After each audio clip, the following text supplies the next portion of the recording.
আমাদের খাদিজা এডিটিংয়ের সকল প্রকার পার্ট গল্প দেখতে আমাদের চ্যানেলটি সাবস্ক্রাইব করে পাশে থাকা বেল আইকনটিতে ক্লিক করে অল নোটিফিকেশন অন করে দিন।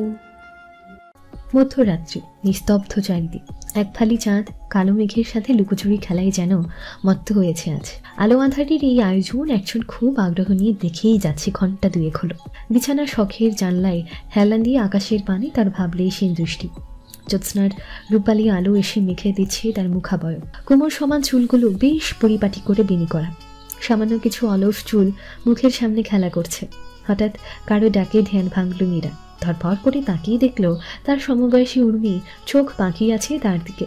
মুখটা কাঁচুমাচু করে আমতা আমতা স্বরে জিজ্ঞেস করল মীরা, উর্মিলা, তুই কখন এলি? আশা কেন? এখানে যদি একটা হাতিও জবাই করা হয় সেটা কি তুই বুঝবি? বেশ ঝাঁঝালো স্বরে প্রশ্ন ছুড়ল উর্মি। মীরার ফুপুর মেয়ে এসে। মীরাদের পাশের ভবনটাই উর্মিদের। তৎক্ষণাৎ মীরার মনে দুষ্টুমি খেলা করলো। বেশ সিরিয়াস ভঙ্গিতে জবাব দিল, আরে বাহ, হাতি জবাই করে ফেলছিস। কান দুইটা আমাকে দিস, বাতাস খাবো। যে গরম পড়ছে রে বাবা। উর্মিকে আর একটু জ্বালাতে এতটুকু কথাই যেন বাকি ছিল। উর্মি রেগে হনহনিয়ে বিছানায় ধপ করে বসে পড়ল। শুতে যাবে তখনই মীরা বলে উঠল, গলার মালা যাই কর আর তাই কর, আমি কিন্তু কাল সকালে উঠতে পারবো না। খবরদার ডাকবি না সকালে। ইয়া আল্লাহ, কতদিন হলো ঘুমাই না। দেখি দেখি দেখি, কোলবালিশটা দে তো। উর্মি যেন আকাশ থেকে পড়ল।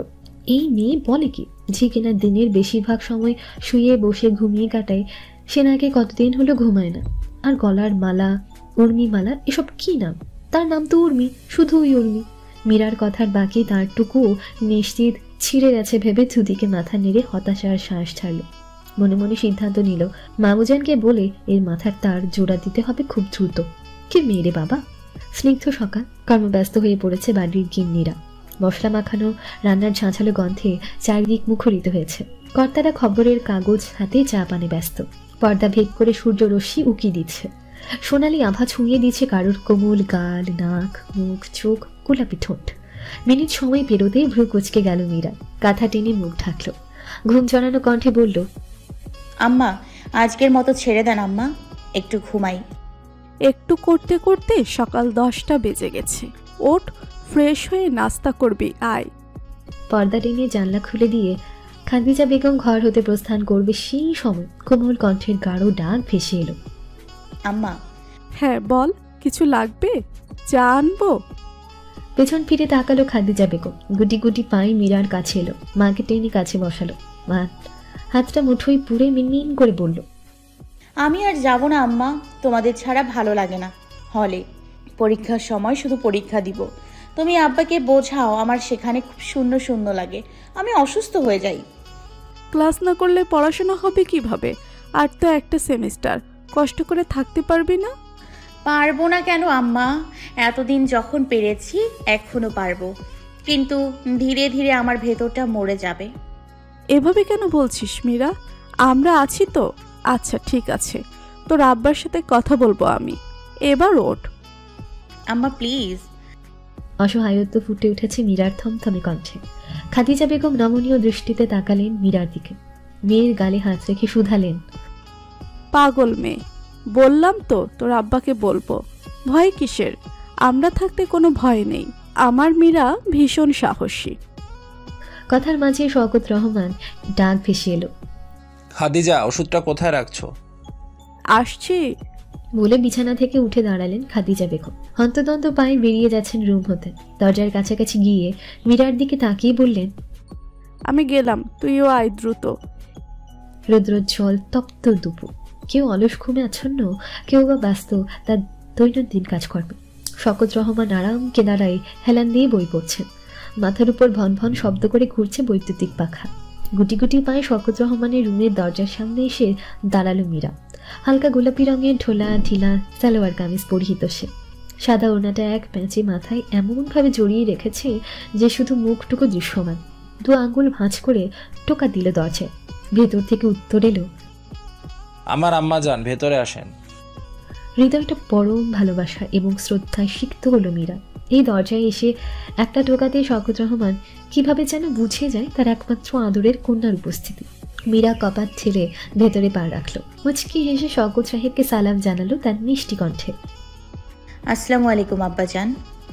ওয়ালাইকুম আসসালাম ওরহমতুল্লাহি ওবারাকাতুহু। আমার কাছে দ্রুত আসেন আম্মাজান, আমার হৃদয়টাকে শীতল করেন। বইটা পার্শ্ববর্তী টেবিলে রেখে দুহাত মেলে দিলেন তিনি। মেয়েকে বুকের বাহু ধরে আগলে রাখার আকুল আবেদন তার চোখে মুখে। মীরা নেত্রপল্লবে জল ভিড় করলো বাবার আদুরে ডাকে। ছিটকে বেরিয়ে আসতে চাচ্ছে নোনাজ, গিলে ফেলতে চাচ্ছে কান্নাগুলো, কিন্তু তারা কি আর এত সহজে বাঁধ মানে? মীরা বড় বড় পা ফেলে বাবার পাশে গিয়ে হাঁটু ভাঁজ করে বসলো, মাথা রাখলো বাবার কাঁধে। আগলে নিলেন শওকত রহমান, মাথায় হাত বুলিয়ে দিলেন পরম মমতায়। এবার আর বাঁধ মানল না অশ্রু। ঝরঝর করে নোনা জলগুলো গাল ভিজিয়ে দিল। ভাঙা ভাঙা কণ্ঠে হিচকি তুলে শওকত রহমানকে শুধালো, আপনি কেমন আছেন আব্বাজান? আপনার শরীর ভালো তো? এ কি রান্না করছেন কেন আম্মাজান? আপনি জানেন না আপনার বিষণ্ণ মুখ আমাকে কত কষ্ট দেয়? আপনার ছেলে একদম ঠিক আছে, আপনি এসেছেন, আমার আর কোনো চিন্তা নেই। চোখের জল মুছে ফেলেন তো দেখি। আপনি শুধু শুধু কেন চিন্তা করেন আমার জন্য? আমি তো ভালো আছি আব্বাজান। কেমন শুকিয়ে গেছেন আপনি? শুকায় নেই আম্মাজান, অনেকদিন পর দেখছেন বলে এমন মনে হচ্ছে। কাল আসতে কোনো অসুবিধা হয়নি তো আপনার? না আব্বাজান, আপনাদের দোয়ায় আর আল্লাহর অশেষ রহমতে সহি সালামতে এসছি সন্ধ্যায়। রুমে 2 চক্করও দিয়েছি রাতে। আপনি বাইরে ছিলেন। মুখটা এমন শুকনো লাগছে কেন আমার আম্মার? খেয়েছেন পেট ভরে? আপনার জন্য নদীর মাছ এনেছি, দুপুরে খাবো একসাথে। ঠিক আছে আব্বাজান। শওকত রহমানের আরেকটু কাজ ঘেঁষে বসলো মীরা। আমতা আমতা করছে কথাটা বলতে, তবে না বললে মনে হয় স্বস্তি পাবে না সে। দ্বিধা দ্বন্দ্ব করতে করতে মাথা নিচু অবস্থায় জানানো কণ্ঠে বলেই ফেলল সে, আব্বাজান, জি। একটা জরুরি কথা ছিল আপনার সাথে। হ্যাঁ বলেন। আমি আপনার অনুমতি না নিয়েই একেবারে চলে এসেছি। আমাকে মাফ করবেন, কিন্তু আমি কি করব বলেন? দম বন্ধ হয়ে আসা আমার একা একা। আমি আর যাব না সেখানে। আপনি প্লিজ দ্বিমত করবেন না। আপনি কি পড়াশোনা করবেন না বলে সিদ্ধান্ত নিয়েছেন?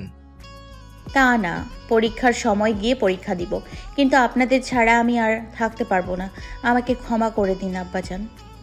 মীরার মাথাটা আরে একটু ঝুঁকে গেল অপরাধ বোধে। মুখটা উচ্চাটন করছে, না জানি কি জবাব দেয় তার বাবা।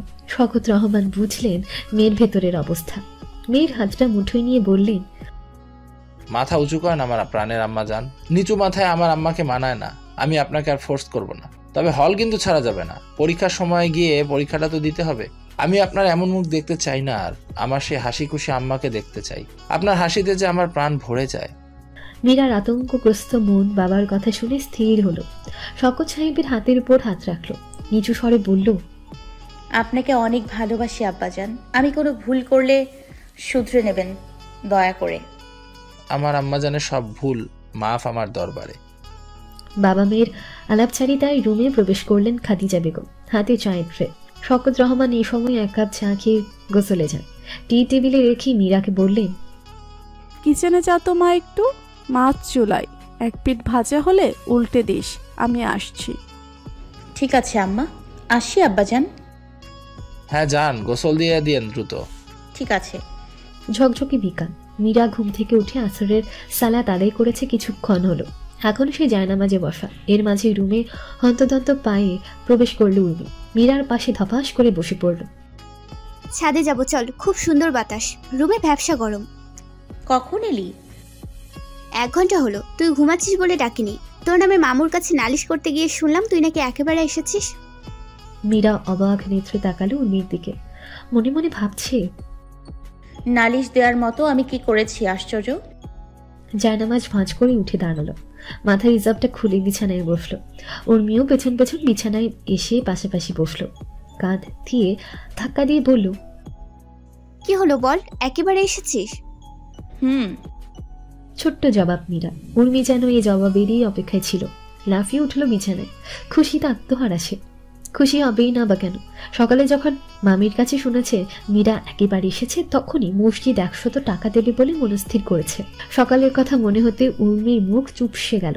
এলোমেলো দৃষ্টিতে কিছু খুঁজতে লাগলো সে। ড্রেসিং টেবিলের উপর পেয়েও গেল বস্তুটা। দৌড়ে ঝটপট হাতে নিল পার্স ব্যাগটা। চেইন খুলে 200 টাকার একটা নোট দিয়ে জায়গা মতো রেখে দিল ব্যাগটা। উর্মির কর্মকাণ্ডে হতভম্ব মীরা। উর্মি বোকা বোকা হেসে বলল, তুই যেন একেবারে থেকে যাস, এজন্য মানত করেছিলাম 100 টাকা দিতে হবে তো। আচ্ছা, তা বাকি 100 টাকা কিসের জন্য? কিসের আবার? সকাল থেকে টেনশনে আমার ছোট্ট আত্মাটা শুকিয়ে গেছে। কোল্ড ড্রিঙ্কস খেতে হবে। চল না রে ভাই, এখন ওপরে চল। মীরা চুলগুলো হাত খোপা করে ওড়নাটা মাথায় জড়িয়ে নিল। স্লিপার পায়ে সিঁড়ির ধাপ কুটি কুটি পায়ে অতিক্রম করছে। কিন্তু উর্মি, সে তো খরস্রোতা নদীর মতোই চঞ্চল, স্থিরতা নেই একটু। বড় বড় পা ফেলে 2 সিঁড়ি অতিক্রম করে 6 তলা বিল্ডিংয়ের ছাদে ওঠা শেষ। মীরা ধীর পায়ে খুব সতর্কতার সহিত উপরে উঠল। রেলিংয়ের ধারে উর্মির পাশে গিয়ে দাঁড়ালো। হিমেল হাওয়াতে মীরার মন ফুরফুরে হয়ে গেল মুহূর্তে। 4 মাস পর আবার সেই চিরচেনা ছাদে সে দাঁড়িয়ে। এই বিস্তৃত খোলা আকাশের নিচে অবস্থান করা রমণীর ধ্যান জ্ঞান সবটাই এখন স্মৃতিচারণে ব্যস্ত। রাত 11:30। নূরজাহান ভিলায় সবাই ঘুমে আচ্ছন্ন। চারদিকে পিনপতন নীরবতা। জেগে আছে শুধু অস্বচ্ছ মায়াবী দুটো চোখ। রাতের আধারে শব্দবিহীন পায়ে একটা রুমের সামনে এসে দাঁড়ালো কেউ। মুষ্টিবদ্ধ চাবিটা জায়গা মতো ঘুরিয়ে ক্যাচ ক্যাচ আওয়াজ তুলে দরজাটা সতর্কতার সহিত ধাক্কা দিল। উন্মুক্ত হলো রুমের দরজা। ভেতরে প্রবেশ করার সাথে সাথে ভ্যাপসা গন্ধ নাকি হুড়মুড় করে ঢুকে পড়ল তার। অন্ধকার হাতে ল্যান্ড ফ্যানের সুইচ অন করে দিল মীরা। আলোকিত হলো রুম। দৃশ্যমান হলো সামনে সব কিছু। মাথা ঘুরিয়ে ঘুরিয়ে পুরো রুমের জিনিসপত্র অবলোকন করতে থাকলো। সব আছে, সব, কিন্তু তার প্রিয় ব্যক্তিটাই শুধু নেই, যার বুকে মাথা পেতে রাতের পর রাত যাপন করেছে সে। মুখ 2 হাত দিয়ে ঢেকে হু হু করে কেঁদে ফেলল। তীব্র যন্ত্রণা হচ্ছে তার বুকের বাঁ পাশে। অশ্রু ভেজা নয়নে দাঁড়ালো কাঠের তৈরি আলমিরার সামনে। ডান হাতের সাহায্যে খট করে খুলেও ফেলল। তাকে তার শাড়ি ভাঁজ করা হাত দিয়ে ছুঁয়ে অনুভব করছে তার প্রিয় মানুষটাকে। চোখ বন্ধ করে শ্বাস টেনে নিল। এই সেই গন্ধ যে গন্ধের বরসে প্রতিটা রাত ঘুমাতে সে। উপরের তাকে শাড়ির উপর আঙ্গুল রাখলো। চোখ বন্ধ অবস্থাতে আঙ্গুল নিচে নামাতে নামাতে একটা শাড়িতে এসে থেমে গেল। চোখ খুলে দেখলো সাদা রঙের একটা সুতি শাড়ি। টেনে বের করে আয়নার সামনে দাঁড়ালো। গায়ের উপর জড়িয়ে ধরে অপরদিকে অনুভব করছে তার দাদি নূরজাহান বেগমকে। কান্নাগুলো বারবার দলা পাকিয়ে আসছে মীরা, কিন্তু সে এখন আর ভেঙে পড়বে না। মাসের পর মাস নিজেকে শক্ত করেছে, এখন নিজেকে সামলাতে জানে মীরা। সুইচ অফ করে বেরিয়ে এলো রুম থেকে। রুটির মতো গোল রূপালি চাঁদ তার আলো ছড়াতে ব্যস্ত। মীরা ছাদের এক কোণে দাঁড়িয়ে আছে। দাদি জানার মৃত্যুর পর কত রজনী এখানে কাটিয়েছে তার হিসেব নেই। মাঝে মাঝে তো এখানেই ঘুমিয়ে যেত। বাবা এসে ভরে নিয়ে যেতেন। মেয়ের এহেন অবস্থা দেখে উপায়ন্তর না পেয়ে রেখে আসেন কলেজের হোস্টেলে। কিন্তু যখনই বাড়িতে আসে তখনই আবার শুরু হয় মীরার পাগলামি। ছোট থেকে বড় হওয়া পর্যন্ত নূরজাহান বেগমের স্নেহ আদরেই তো এত বড় হয়েছে সে। তার অনুপস্থিতি মীরার জন্য যেন কঠিন বাস্তবতা। পার্শ্ববর্তী লাইটের অল্প আলোতে মীরার অবয়ব আব ছায়া লাগছে। শুভ্র শাড়ির আঁচল ছুঁয়েছে ছাদের ফ্লোরে। লাল রঙের ব্লাউজ মীরার সৌন্দর্যকে আরো কয়েক ধাপ বাড়িয়ে দিয়েছে। 2 হাত প্রসারিত করে ঘন পল্লবে নয়ন জোড়া বন্ধ করল সে। মৃদু বাতাসে উঠছে আঁচল। সময়ের পর সময় অতিবাহিত হচ্ছে, কিন্তু মীরা ঠাঁই দাঁড়িয়ে, ঊর্ধ্ব গগনে দৃষ্টিটা। হঠাৎ কারো পায়ের শব্দে ধ্যান ভাঙল। এদিক সেদিক তাকিয়ে শব্দের উৎস খোঁজার চেষ্টা করছে সে। দ্রুত নিচে নামার জন্য সিঁড়ির দিকে অগ্রসর হলো। আশেপাশে তাকিয়ে দেখলো কেউ নেই। শাড়ির কুচি এক হাতে ধরে উপরে একটু উপরে তুলে নিল। নিচে নামার জন্য দ্রুত পা ফেলে 2-3 ধাপ করে অতিক্রম করতে থাকলো। শকত রহমান জানলে আজ তার রক্ষী নেই। মেয়ে যে এখনো ট্রমা থেকে বের হতে পারেনি তা জানলে তিনি এবার একেবারেই মুষড়ে পড়বেন। শকত রহমানের মুখোমুখি হলে মীরা কি জবাব দেবে তার আব্বাজানকে? দিশেহারা অবস্থা তার। সামনের কোনো কিছুর ধ্যান জ্ঞান নেই একটুও। আকস্মিক শক্তপোক্ত কিছুর সাথে ধাক্কা খেল। নিচে পড়ে যাবে ভেবে চোখ বন্ধ করে আশেপাশে যা পেলেও ধরে ফেলল, কিন্তু ভাগ্য আর সহায় হলো না। থাপাস করে নিচে পড়ে গেল। চোখ মুখ কুচকে আহ শব্দ করে ব্যথাটুকু হজম করে নিল। কোমরে হাত রেখে ধীরে ধীরে চোখ খুলল। সামনে যা দেখতে পেল এতে মীরার মুখ হতভম্ব আর ভয়ের সংমিশ্রণ ঘটেছে। একজন উজ্জ্বল শ্যামবর্ণের সুঠাম দেহী পুরুষ বিস্ফোরণ চাহনিতে দাঁড়িয়ে আছে। চৌকস তার চেহারা, কপালে বিরক্তির সূক্ষ্ম ভাঁজ। শক্ত পেশির হাত ফুলে ফেপে আছে। কালো ট্রাউজার পরনে, নগ্ন তার বুক।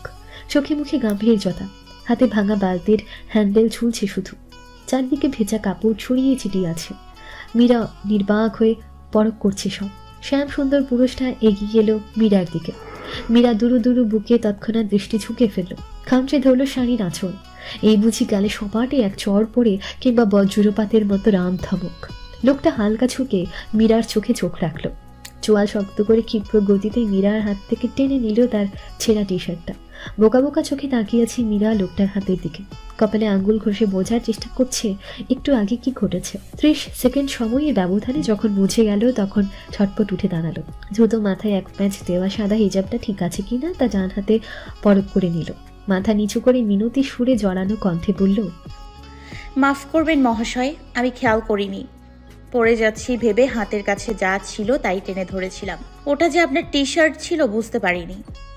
উসখুস করছি মীরার মুখ। লোকটাকে চিৎকার চেঁচামেচি করবে নাকি আব্বাজানকে বিচার দেবে?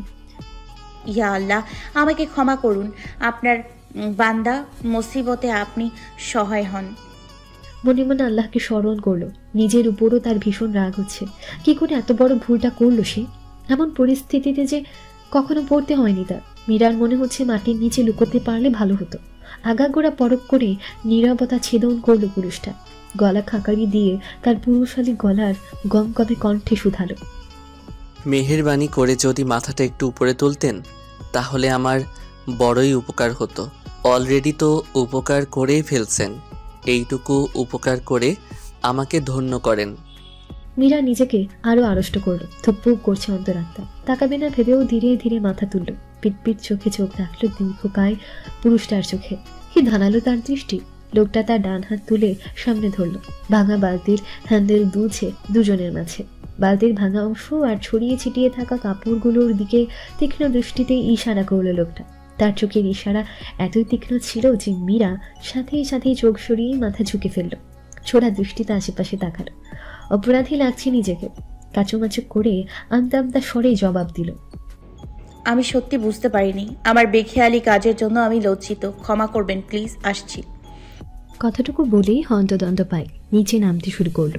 এখান থেকে পালাতে পারলেই যেন বাঁচে। কিন্তু বিপত্তি ঘটল আবারও। হোঁচট খেলেও শাড়িতে পা বেছে দেয়াল ধরে সাথে সাথে নিজেকে সামলে নিল। নিজের আহামুকিতে এবার তার সত্যি সত্যি জিন পরিদের মতো হাওয়ার সাথে মিশে যেতে ইচ্ছে করছে। পেছন ফিরে তাকানোর মতো সাহস হলো না তার। দ্রুত জায়গা ত্যাগ করলো। লোকটা ঘুরে দাঁড়ালো। রেলিংয়ে হেলান দিয়ে ঘাড় কাত করে নিচে তাকালো। ধপাধপ পাছে। খট করে দরজা খোলার আওয়াজ করে পায়ের শব্দ হারিয়ে গেল। আখি যুগল বন্ধ করলো সুঠাম দেহের শ্যাম সুন্দর পুরুষটি। ভেতরের দিকে শ্বাস টেনে একটা দীর্ঘ শ্বাস ফেলল। রন্ধ্রে রন্ধ্রে অনুধাবন করছে মিষ্টি মেলি মিঠে ঘ্রাণ। ধ্যান ফিরল লোকটা। ভেজা কাপড়গুলো কাঁধে নিয়ে ছাদের দিকে অগ্রসর হলো। কুনকুন করে গান ধরল শ্যাম সুন্দর পুরুষটি। দুধে আলতা গায়ের বরণ, রূপ যে কাঁচা সোনা, আঁচল দিয়া ঢাইকা রাইখো, চোখ যেন পড়ে না।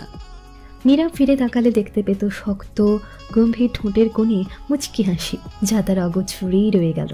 সকাল 8:45। বিছানায় উপর হয়ে বেঘরে ঘুমোচ্ছে রাইফ। মুখের একপাশ দৃশ্যমান। গতরাতে অনেক রাত করে ছাদ থেকে এসেছিল সে। রাজিয়া বেগম ঘরে আসলেন। মেরুন রঙের পর্দা টেনে সরিয়ে দিলেন। জানলা খুলে ফেলার সাথে সাথেই রুম আলোকিত হয়ে উঠল। বারান্দা দরজা খুলে দিয়ে তিনি বিছানার কাছে এলেন। রাইফের শিওরে বসে ছেলের মাথায় আঙ্গুল বুলিয়ে মমতা ভরা কণ্ঠে ডাকলেন, রাইফ, আব্বা ওঠ, অফিসে যেতে হবে না, 9টা বেজে গেল তো। রাইফ কিঞ্চিত নড়ে চড়ে উঠল। মায়ের দিকে পাশ ফিরে ঘুম ঘুম কণ্ঠে বলল, আর 5টা মিনিট ঘুমাই আম্মা, রাতে ঘুম হয় নাই, তুমি একটু মাথাটা বলিয়ে দাও। তোর কি শরীর খারাপ বাজান? ঘুম হয়নি কেন রাতে? তেমন কিছু না আম্মা, রাতে একটা লতা পাতার সাথে ধাক্কা লাগছিল, তারপর থেকেই কেমন আতলাম মাতলাম ফিল হচ্ছে। খুব কষ্টে চোখে মুখে বালিশ চাপা দিয়ে ঘুমাইছি। কি বলিস বাবা, কিসের লতা পাতা ছিল? অনেক পাতায় কিন্তু ভাইরাস থাকে। অসুখ বিসুখ হয়নি তো আবার? হয়েই গেছে অলরেডি আম্মা, আমি তো নেশা করি না, তাহলে এমন মাতাল মাতাল লাগে কেন? মনের কথা মনে রেখে রাইফ তার গালে হালকা দাড়িতে হাত বুলালো। রাজিয়া বেগমের উদ্দেশ্যে বলল, নাম জানি না আম্মা, তবে দেখতে মনোমুগ্ধকর। টোকা দিলেই চুপসে যায় এমন। নাম জানলে তোমাকে জানাবো। লজ্জাবতী গাছের কথা বলছিস নাকি? লজ্জাবতী? রাইফ এবার চোখ খুলল। মায়ের দিকে তাকিয়ে মৃদু হাসল। আবারও চোখ বুজে বালিশে মুখ গুজল। মায়ের উদ্দেশ্যে ফিস ফিস করে বলল, লজ্জাবতী চুপসে গেলেও এত সুন্দর কেন আম্মা? মুগ্ধ চোখে তাকিয়ে থাকতে ইচ্ছে করে। হ্যাঁ, কি বললি আব্বা? কিছু না আম্মা, তুমি যাও, আমি আসছি। মীরা বিছানায় বালিশে হেলান দিয়ে শুয়ে আছে।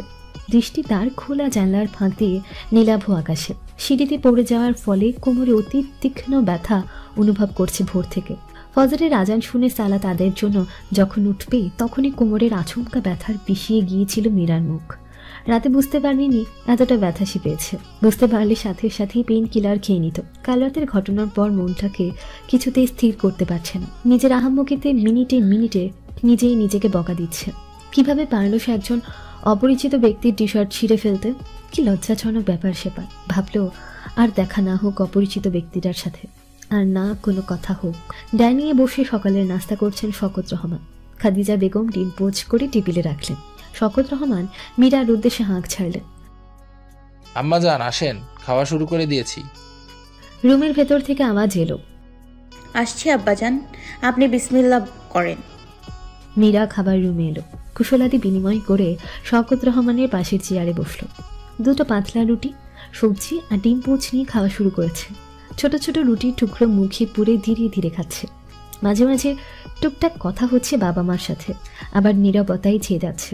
খাদিজা বেগম নীরবতা ভাঙলেন। মেয়েকে উদ্দেশ্য করে বললেন, তোর ফুফু ফোন দিছিল, তোকে যেতে বলেছে। তোর পছন্দের ঝালপিঠা বানাইছে নাকি?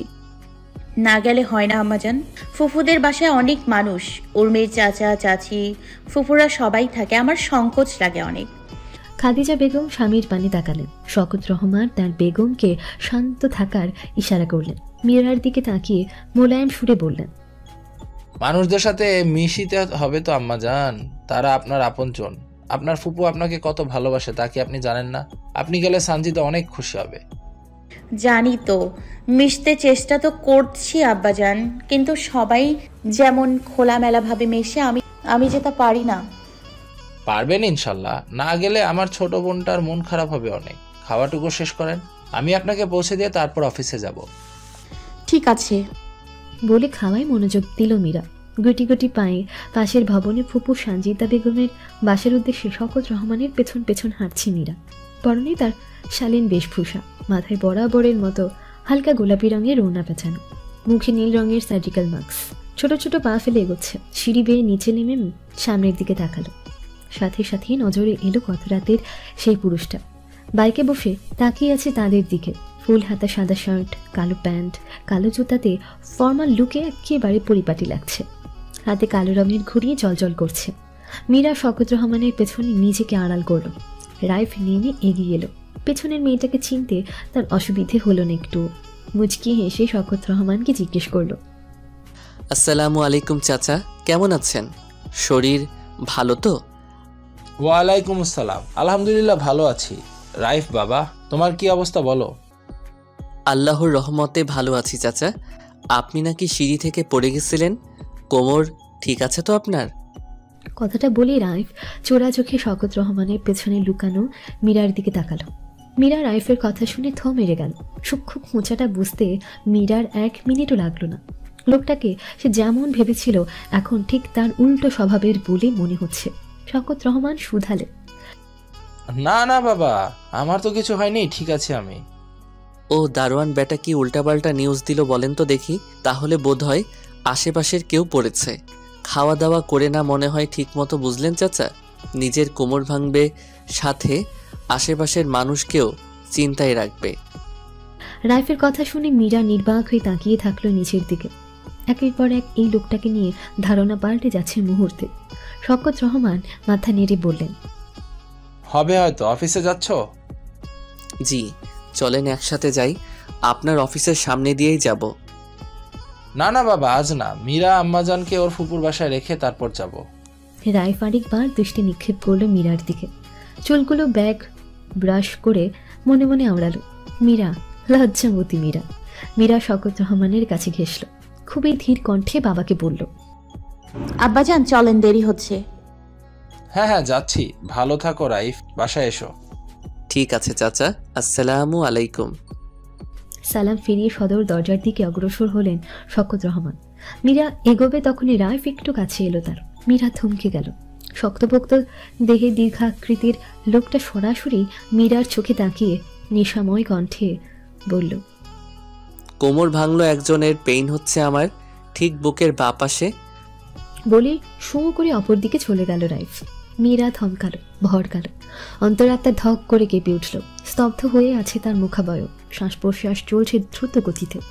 অশান্ত হলো তার মন, হৃদয় মাঝে হানা দিয়েছে অজানা অনুভূতি। কি বলে গেল লোকটা? বেশি চিন্তা করতে পারল না। বাবার ডাকে দ্রুত তার সহিত হাঁটা ধরল সে। দুপুরের খাওয়া দাওয়া করে গভীর নিদ্রায় উর্মি এবং মীরা। খোলা জানলা ভেদ করে মৃদু বাতাস আসছে। মীরার চোখে মুখে খেলা করছে কিছু ছোট বড় বড় চুল। যেখানে বিছানার এক পাশে মীরা গুটিসুটি মেরে শুয়ে আছে, সেখানে উর্মি তার একেবারেই বিপরীত। হাত পা ছড়িয়ে বিছানার অর্ধেকের বেশি জায়গাটুকুই দখলে তার। আসরের আজান ধ্বনি আসছে পাশের মসজিদ হতে। মীরার ঘুম পাতলা হলো এবার। নড়ে চড়ে বাঁশ ফিরল, চোখ মুখ ডোলে উঠে বসল। পিঠের উপর ছড়িয়ে ছিটিয়ে থাকা চুলগুলো হাত খোপা করে ছোট্ট একটা ক্লিপ দিয়ে আটকে দিল। বালিশের পাশ থেকে ওড়না গলায় জড়িয়ে ফ্লোরে পা রেখে উঠে দাঁড়াতে। কোমরের মাথায় চোখ মুখ কুচকে গেল তার। হাত রাখলো কোমরে। চোখের সামনে ভেসে উঠল সকালের দৃশ্যপট। সে তো ভুলেই গিয়েছিল লোকটার আচমকা কাছে এসে বলা কথাটুকু। আশ্চর্য হচ্ছে মীরা বারবার। কথাটার মানে সে বোঝার মতো ম্যাচিউরিটি তার এসেছে অনেক আগে। অসভ্য লোক, বাসা থেকে আর বের হবে না এখান থেকে গেলে। মানলো সে ভুল করেছে, তাই বলে যখন তখন কথা শোনাবে নাকি? ভুল তো তারও ছিল। মীরার চোখ না হয় দেখেনি, তার চোখ কই ছিল? কপালে নাকি মাথায়? এই লোককে আর কোনোভাবে প্রশ্রয় দেবে না সে। রাইফ বসে আছে দেশের স্বনামধন্য এক বহুজাতিক প্রতিষ্ঠানের অফিস ভবনে। জাহাঙ্গীরনগর বিশ্ববিদ্যালয় থেকে পড়াশোনার পাঠ চুকিয়েছে 3 বছর আগে। চাকরিতে যোগদান করেছে 1.5 বছর হলো। যোগ্যতা ও নিষ্ঠার সহিত দায়িত্ব পালনের জন্য ঊর্ধ্বতন কর্মকর্তা কর্তৃক প্রমোশনও লাভ করেছে। মোটা অঙ্কের বেতন পায় সে। মা আর তার সংসার বেশ ভালো চলে। রাইফ হাতঘড়িতে চোখ বুলালো। সেলফোন হাতে নিয়ে বন্ধু পল্লবকে কল দিল। লাউড স্পিকারে রেখে চোখ রাখলো ল্যাপটপের স্ক্রিনে। পরপরই 2 বার কল দিয়ে যখন টুট টুট করে সংযোগ বিচ্ছিন্ন হলো, তখনই ভাইব্রেটে কেঁপে উঠল ফোনটি। বৃদ্ধা আঙ্গুলের সাহায্যে রিসিভ করে কানে ফোন ধরার সাথে সাথে অপর পাশে হট্টগোল শোনা গেল। রাইফ মাম্মা, কখন আসবি শালা? কোনটা নিবি সেইটা আগে ডিসাইড করো আঙ্কেল। বোন তো নাই, 2টা মামি আছে 40-এর উপরে। 2জনই দেখতে তোর ছোট দাদির মতো। কোন মামিকে নিবি সেটা বল, তারপর না হয় আমাকে জানাস। ঢাকঢোল পিটায়ে যাব তোকে আনতে, কোলে পিঠে মানুষ করবে। রাইফের উত্তর শুনে পল্লবের মুখ ছোট হয়ে গেল। পাশে বসে থাকা রাজন আর ফাহাদের অট্টহাসির শব্দ শোনা যাচ্ছে। পল্লব আফসোসের সুরে বলল, তোর বোন না থাকাটা বিরাট অপরাধের পাল্লায় পড়ে, বুঝলি? তুই যেমন সুন্দর, তোর বোনটা না জানি কত সুন্দর হতো রে। আফসোস আফসোস, একটা সুন্দরী মাইয়া আমারে পাইলো না। কলার উঁচু করে মিছি মিছি ভাব ধরল পল্লব। রাইফ ল্যাপটপ বন্ধ করে ফাইল গুছিয়ে জবাব দিল, থাকলে কি তোর মতো মানুষ বেশি শয়তানকে বোন দিতাম রে হাদারাম। যারে দেখোস তার উপরেই তো তোর দিলের লাড্ডু ফোটে। মুখটা চুপসে গেল পল্লবের। কিছু বলবে তখনই রাজন ফোন কেড়ে নিল। তড়িঘড়ি করে বলল, আসছি। ফোন কেটে দিল রাইফ। বন্ধুরা জীবনের অনেকটা অংশ জুড়ে বিরাজ করে। হাসি কান্না সুখে দুঃখে সবসময় এরা সাক্ষী থাকে। এই যে অনার্স পড়াকালীন যখন রাইফের বাবা ইন্তেকাল করেন, তখন একেবারেই ভেঙে পড়েছিল মা ছেলে। সেই সময় এই বন্ধুগুলো পাশে না থাকলে ঘুরে দাঁড়ানো সহজ হতো না। মানসিকভাবে এরা অনেক সাপোর্ট করেছে রাইফকে। রাইফ কল লিস্ট থেকে আম্মা নামে সেভ করা নাম্বারে কল দিল। রিসিভ হতেই বলল, আম্মা কি করো? ছাদ থেকে তোর কাপড়গুলা এনে ভাঁজ করছি। একেবারে শুকিয়ে মরমরা হইছে, একটু মনে ছিল না আনতে। তুমি আনতে গেলা কেন আম্মা? উঠতে কষ্ট হয়েছে না? আমি গিয়ে কাপড় নিয়ে একেবারে বাসায় ঢুকতাম। কষ্ট একটু হয়েছে আব্বা, তবে এখন ঠিক আছি। খাইছো আম্মা? হ্যাঁ রে, তুই খাইছিস? হ্যাঁ আম্মা, আজ আমার আসতে দেরি হবে। ফাহাদরা আসছে, তুমি খেয়ে ঘুমিয়ে যেও, আমি খেয়েই ফিরবো। তাড়াতাড়ি আসিস, ওদেরকেও আনিস পারলে। অনেক দিন হলো দেখি না। আর শোন, সাবধানে থাকবি, আর গাড়ি আস্তে চালাবি। আহা আম্মা, আমি ঠিক থাকবো তোমার দোয়ায়, টেনশন করো না তো। রাখছি। ঠিক আছে। রাইফ উঠে দাঁড়ালো। অফিসের অনেকেই চলে গেছে, কেউ বা প্রস্তুতি নিচ্ছে। টেবিলে রাখা ওয়ালেট পকেটে ঢুকিয়ে কাঁচের দরজা ঠেলে বেরিয়ে এলো বাইরে। আড্ডা শেষে লং ড্রাইভে বের হয়েছিল 4 বন্ধু। মাঝে মাঝে ঘুরতে বের হয় তারা। কোনোদিন শহরে, আবার কোনোদিন শহরের বাইরে। আজ তারা বেশ দূর পর্যন্ত গিয়েছিল। ফিরতে ফিরতে অনেক রাত হয়ে গেছে। বাসার সামনে টং দোকানে বসে চা খাচ্ছে দুই বন্ধু, ফাহাদ আর রাইফ। ফাহাদের বাসা পাশের গলিতে, এই গলি হয়ে যেতে হয়। রাইফ বারবার নজর দিচ্ছে 3 তলার বারান্দায়। রুমে লাইট জ্বলছে এখনো। এক পলক কিংবা তার ছায়া মূর্তিও যদি দেখা যেত, তবুও হৃদয়ের ছটপটানি কমে যেত। যতই চেষ্টা করছে চোখে লাগাম দিতে, ততই অবাধ্য হচ্ছে নজর। ফাহাদ নোটিশ করলো রাইফের বারংবার উপরে তাকানোর সাথে উচ্চাটন ভাব। রাইফের পিঠে চাপড়ে মুচকি হেসে শুধালো, কি বন্ধু, উপরে কি? রাইফ তাকালো ফাহাদের দিকে। দুপাশে ঘাড় কাঁধ করে গম্ভীর ভরাট কণ্ঠে জবাব দিল, একটা পাখি, খুব মিষ্টি একটা আদুরে পাখি। ভাল লাগছে ভীষণ। আন্টিকে বলি পাখিটাকে পোষ মানাই আগে। এতদিন ধৈর্য ধরবি? প্রস্তাব দিলেই তোর। আমি যে পাখিটার সেটা তো তাকে বোঝাতে হবে। কিভাবে? তার খোলা আকাশের চেয়ে আমার এক বুক ভালোবাসা বিশাল, সেটা বোঝাতে পারলে সে একাই ধরা দিবে আমার কাছে। খাটনি আছে আম্মা। মেহনত ছাড়া তাকে পেতেও চাই না। পিছলে পড়ছিস তাহলে প্রেমে? আমি কই পড়লাম, পড়লো তো সে। মানে? বুঝতে হবে না, বাসায় যা।